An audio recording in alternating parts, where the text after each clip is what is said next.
Hi everyone, it's Sabby. Welcome back to another video. Thanks for joining me. Hope you're all doing well. And let's begin with the first question. I have a friend of 21 years. We met when our kids were little. Every time, and I mean every time, us ladies plan a mom's night out, she brings her husband.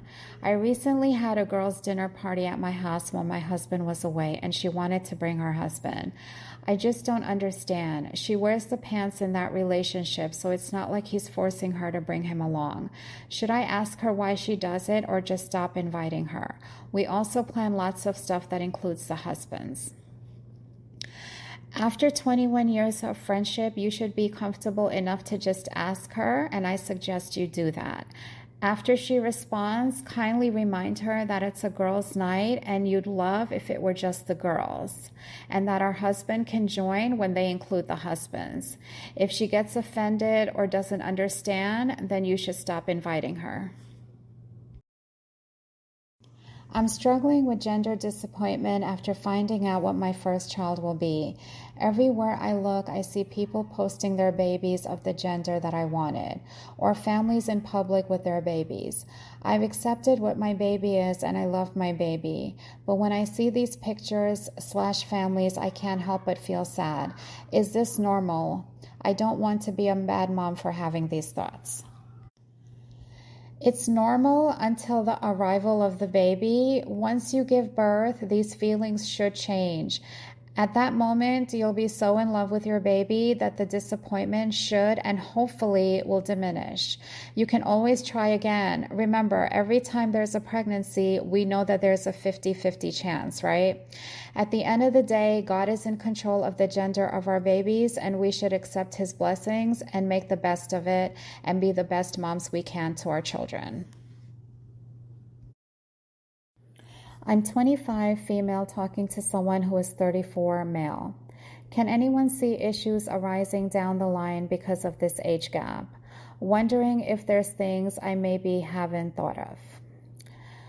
If he treats you well and is a decent man and you both are compatible and share the same core values such as family, finances, career, lifestyle, hobbies, then the age gap shouldn't cause any issues.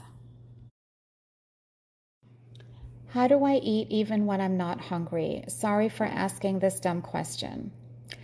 This is a very vague question, not a dumb question. I would need more context to give my best advice. For example, how often is it that you're not hungry? Are you eating at least 3 meals a day, even if they're small meals? Do you have a medical condition? So since I don't know the answers to any of these questions, I would recommend smoothies and protein shakes when you need to eat but are not hungry. And I would definitely speak with a healthcare provider about this issue. Is there always a cheater in every relationship? Definitely not, and we should always be careful of generalizing. Think of how many people are in a relationship worldwide. Can we really say there is a cheater in each of those relationships? I think not. Maybe in a lot of them, but definitely not all. I wonder if there is any couple that you personally know of who are faithful to each other, or is there a cheater in every couple you know of? And maybe that's the reason you asked this question. But no, the answer is no. A friend of mine is getting married next month. His partner is really nice. He talks a lot about her. Occasionally, he mentions how often she'll talk about how wonderful some of her ex-partners were and that she has stayed friends with some of them. I can't really see that this is much of an issue. However, he messaged me last night saying that his partner had sent one of her exes a message about getting married and then sent him a picture of herself in her dress. Personally, I believe that is quite inappropriate, but I'm not sure how best to advise him. Thanks.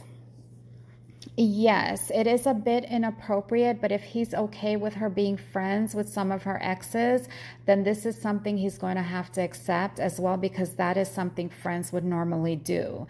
I personally believe that there should be no reason for a married couple to stay friends with an ex unless they have children together and are co-parenting, because it can cause issues down the road.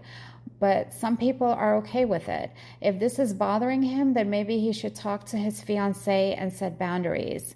And as his fiancé and soon-to-be wife, she should respect his feelings. We've reached the end of this video, and today I would like to end with the following quote. Be the reason someone feels welcomed, seen, heard, valued, loved, and supported. Thank you all for watching this video, and until next time, take care and God bless.